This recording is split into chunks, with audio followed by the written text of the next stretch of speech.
Hey, Badminton World, it's Jeff here, Henry over there. We're in lockdown, so we're separated. If you don't recognize us, we are from the Badminton Podcast and Volant. We also hosted the Tokyo 2020 show.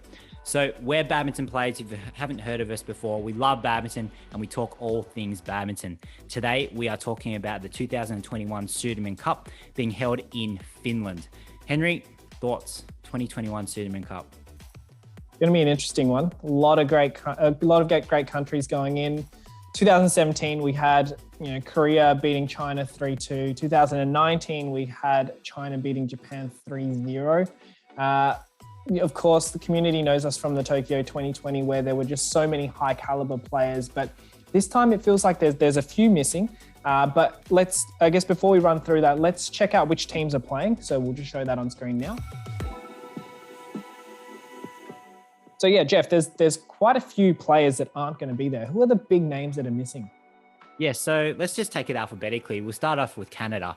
I noticed Michelle Lee, she had an Achilles injury, so she's not going to be there, which is obviously a big part of the women's singles part in Canada. But I'd say the big one is China. So we've got 3 silver medalists from Tokyo that aren't going to be there. So men's singles, Chen Long. Men's doubles, Twin Towers. Mixed doubles, Zheng Siwei, Huang Yaqiong. All silver medalists. They didn't get the cut. They got cut. Yeah. No gold, go home. It's like they got cut. No. Well, we don't know what happened there, but it's a shame that we won't be able to see them. Also, we got Toby Penty, who's not coming from England. We've got PV Sindhu, who's taking a break after her bronze medal. And then what about Japan, Jeff? Japan, look, you probably saw it on socials, right, Henry? The 3 men's doubles pairs have retired. So that's Endo, that's Kimura, and that's Sonoda. So we won't be able to hear Sonoda going whoo, whoo, on each point anymore. But we do have some other doubles pairs that are really good in there. Kento is going to be there. And ladies doubles wise, we're missing your favorite pair. Fukushima Hirota, that's a shame. That is a shame. Remember Hirota wearing that big brace at the Olympics. So she's recovering, but we will see Fukushima and Arisa Higashino playing women's doubles in Denmark Open, which will be very interesting to see. Going to jump smash everything. Yeah, well, I hope so. That'll be pretty cool. And then we've got Malaysia, we've got Chan and Go not going to be there. We've got Thailand. Sonia Chia. Yes, Sonia Chia, right. Who gave Ratchanok Intanong a bit of a hard time at the Tokyo Olympics. Speaking of Ratchanok is not going to be in part of the Thailand team this time because her mother passed away recently, unfortunately. Yeah. And then moving on to Chinese Taipei, Jeff, what the hell is going on there? Yeah, so a missing team. Where are they? We don't have Tai Si Ying, silver medalist. We don't have gold medalist, Wang Qilin, Li Yang. And then we don't have second singles player, Wang Siwei. So we've got a bit of not the best team possible. We do have some good replacements, but that could see a bit of trouble in some of the in the opening rounds, I think. Yeah, definitely a big gap there, unfortunately. But look, let's talk about the opening rounds. Let's break it down a little bit for everyone. Germany versus Taipei. I'm going to go Germany. Yeah, bit controversial. Yeah. Okay. So let's break this one down. So we've got CTC. So we don't know which Chou Tianchen is going to rock up.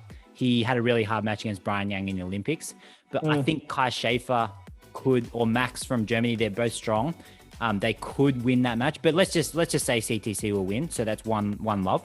I'm going to tip Lumsfus and Seidel in the men's doubles because they're solid, as well as Lumsfus and Hertrich in the mixed doubles. Yeah, because they're really strong. So that's 2-1 to Germany. I'm going to give the Taipei pair the women's doubles. The world rankings are really close. I think it's 29 and 31. So that could go either way, but I'll give it to Taipei. And then I'm going to say Yvonne Lee, women's singles, is going to be Pai Yu Po, who I haven't really seen much of, but according to world ranking and results, I think Germany's going to upset them. Yeah. Okay. That's a fair perspective. 3-2. The only one that I'm probably a little bit shaky on, I agree that Lamsfus in both the men's doubles and mixed doubles will be very competitive and hard to beat. I'm just thinking about Li Yang, Wang Qilin being the sparring partners of Yang Po Han and Lu Qingyao, whether or not some of that that gold medalist brilliance has rubbed off on them, and perhaps there may be a bit of a shake up in there. So I think that could go either way. Okay, so you might go 3-2 to Taipei. Yes. Yeah. All right. But there's certainly that the gap that Tai Su Ying and of course Liang Wangqi and Lin leave in that team is going to have a huge impact there. Yeah. All right. Day 4, we've got a good round of matches again. Let's bring our attention to Indonesia versus Denmark. I think is the key match here. I'm gonna go the Indos, but the Danish team is really strong. So first of all, Axelsen, right? Anyone you put in Axelsen's way, if he's playing well, I think he's got it. So regardless of if it's Ginting or Christie, I think that's one love to Axelsen, to Denmark. But I do think men's doubles, Marcus and Kevin, all the daddies, I think that they will beat Astrup and Rasmussen. Yeah, we definitely expect them to. That's for sure. So 1-1. Yeah. And then we've got lady singles. What do you think about lady singles? Well, I think Mia just has that sort of runner fitness mentality. That physicality that I don't think Tunjung will be able to keep up with. I mean, Tunjung's a great player, but I think Mia's going to physically dominate her. Yeah. Is essentially what I'm expecting to see. Yeah. Mm-hmm. So that would put Denmark at 2-1. Yep. And then we have women's doubles. What do you think about Grazier Apriani versus Thygesen Frugaard? I think they'll win. They're the gold medalists. But not just because they're the gold medalists. I think that they play really well in teams.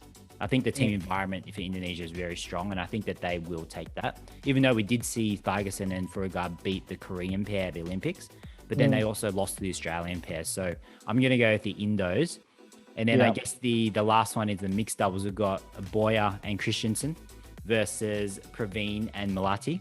Depending on what Praveen comes on the day, I still think Indonesians. They did beat them in Tokyo as well. Yeah, I agree with you. Again, it does depend on which Praveen comes to the party.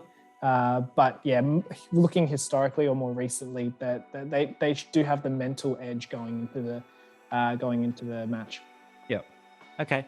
And then lastly, day 5 of the group stage, Japan and Malaysia is the round to watch. But I do think Japan will get this pretty comfortably. I think that maybe Zijia can win against Kento, but I think Kento, I'm going to probably tip Kento. I think Aaron and Sowoyik will win the men's doubles. And I think that that's probably the only one Malaysia can be quite confident about. But I think for the other matches, so the women's doubles, the women's singles, and the mixed doubles, I think it's pretty solidly in their favor of the Japanese. Yeah, I see the Sudirman Cup for the Japanese team as a redemption time. But I do disagree with you on Lee Zijia, Kento Momota. I think Lee Zijia is playing really well. Of course, he didn't go as far as I'd hoped he would at the Olympics, but neither did Momota. It's going to depend on which Momota is going to be there. Is it Tokyo 2020 Momota, or is it the Momota we're so used to seeing dominate? So I'm going to go with Zijia. I don't think Momota is ready to surge back onto the scene just yet. But I hope to see him do that today. Yeah. Well, regardless, I think Japan 4-1 or 3-2 there. So all in all, we don't know what the knockout rounds will be, right? Because the draw won't be out yet until after all the group stages are played. But who's your tip to take the 2021 Sudirman Cup home?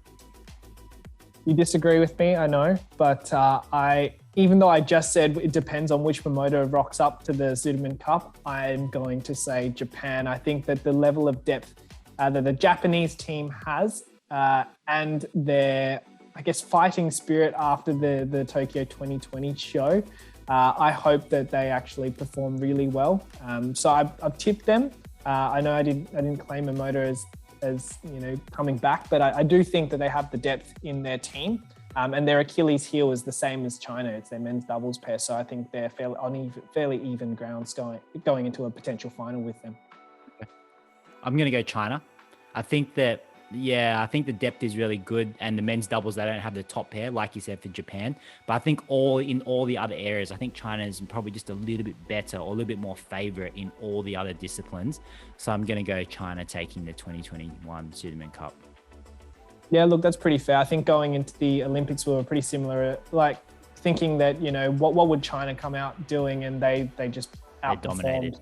They just absolutely dominated. So, look, we'll find out. And for those at home that want to know and want to follow in on the action, then make sure you check out the BWF channel as well as the link that you will see on screen for the latest news.